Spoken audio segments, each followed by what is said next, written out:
Aquí estamos en el lugar de la memoria, un sitio construido en el 2009 y terminado en el 2015 para recordar a las víctimas del atentado del conflicto interno armado, dado por Sendero Luminoso y por el MRTA.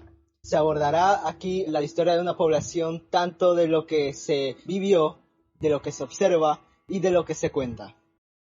Se verán los antecedentes como el gobierno de Velasco Alvarado, que llevarán unos años después a lo que sería uno de los puntos de crisis más fuertes en nuestra nación.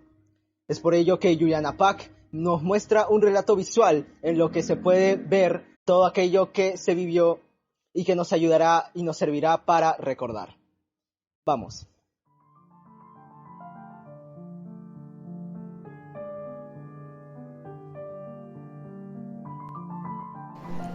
Sin duda, muchos historiadores concuerdan en que el abandono de la escuela pública contribuyó a que muchos grupos subversivos tomaran arraigo en la mente de los jóvenes estudiantes.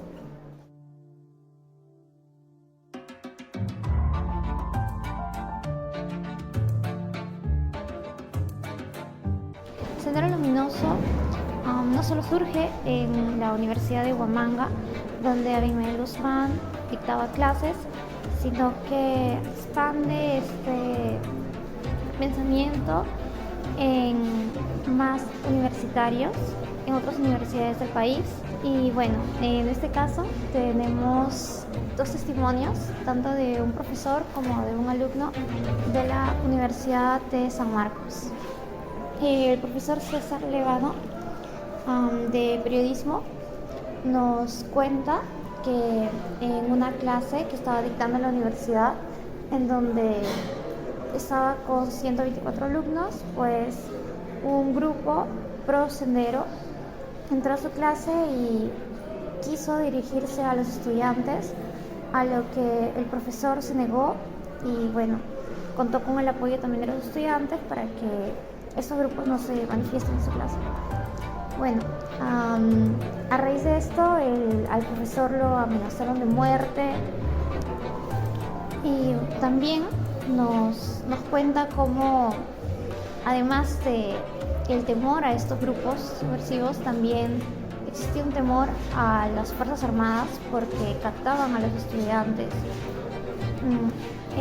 Cuando los estudiantes se dirigían a la universidad, en la entrada les revisaban sus pertenencias y si tenían, por ejemplo, el libro de Mariátegui, entonces ya los acusaban de ser senderistas y por esta razón los estudiantes se empiezan a despolitizar por el temor.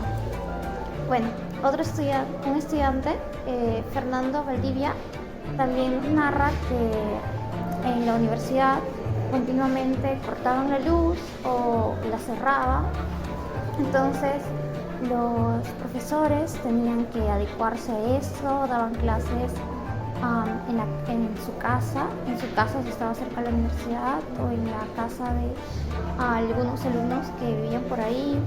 También se formaban grupos de estudio para que se complementara la enseñanza de la universidad, ¿no? Por esa falencia que se tenía en ese tiempo.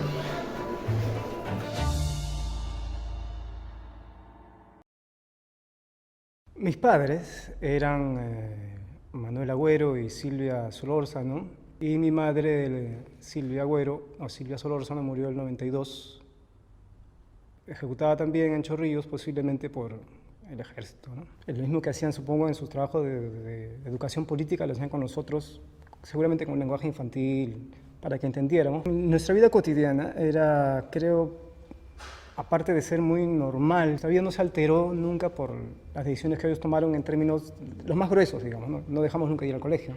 Siempre en el hogar, regresando, viniendo a dormir a la casa, teniendo trabajos a medias, seguramente estaban, yo imagino, en esa época en la etapa de ser parte de la base, ¿no? Base de apoyo.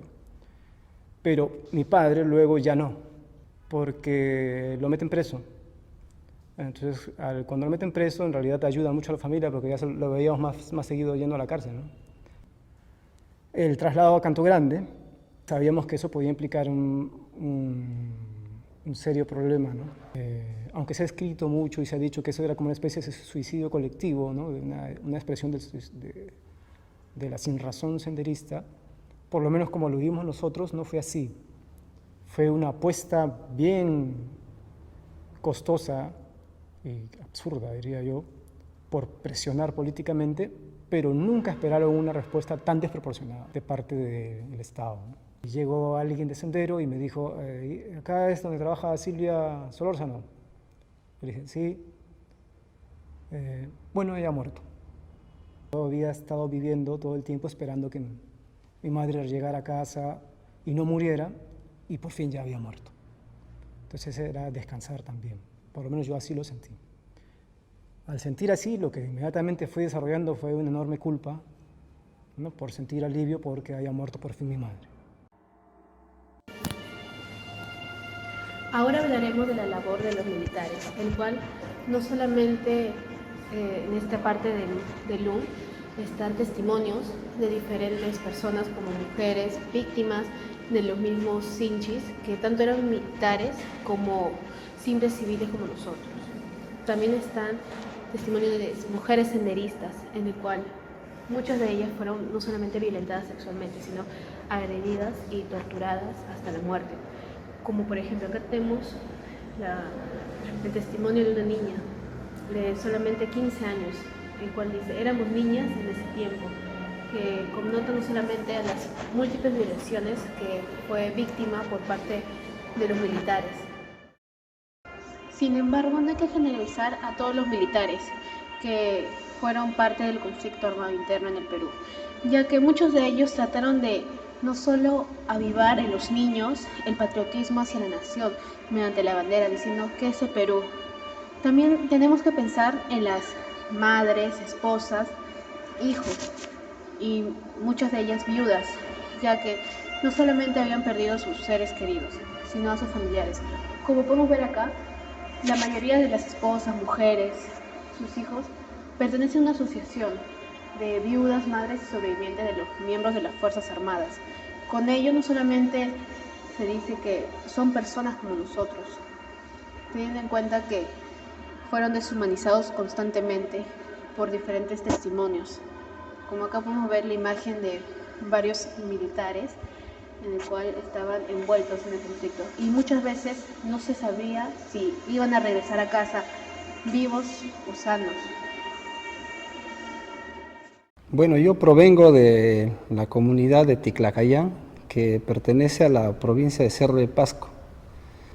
Mi primera acción política fue a los 14 años, en la toma de local del colegio INEI 3 en Cerro de Pasco, para sacar al director por las injusticias que cometían contra los alumnos. Luego, después de esta experiencia política, me di cuenta de que los que colaboraron en la toma del local eran profesores que pertenecían a Sendero. Lo que se decía en la comunidad, lo que se hacía en la comunidad en los 60, en los 70, en los 80 era algo similar. Es decir, para nosotros la presencia luego de Sendero no significó sino una familiaridad, porque gran parte de los senderistas eran parientes, eran paisanos. Yo ingreso a la Universidad Nacional del Centro en el año de 1990 y la primera experiencia fue que ingresaron al salón del primer año un grupo de senderistas encapuchados y decían que nosotros teníamos que apoyar la lucha armada. Decido abrazar la ideología de Sendero Luminoso. Nuestro grupo se caracterizaba por ser más académico, más intelectual, por eso es que formamos el Círculo de Estudios César Vallejo. Dos de nuestros compañeros que pertenecían al Círculo de Estudios terminan siendo asesinados por Sendero, porque ellos dijeron que no vamos a seguir con esta línea. Historias como los hechos del pasado no deban repetirse a futuro, en tanto se coopta el derecho de la libertad de pensamiento. Luego de este recorrido, esperemos que hayan disfrutado cada una de estas experiencias narradas, tanto de las poblaciones que se vieron afectadas, a aquellas que se vieron vulneradas de sus derechos tanto por los militares como por los grupos terroristas. Esperemos que lo hayan disfrutado, que hayan aprendido y y en este momento pasaremos a nuestros compañeros. Muchas gracias.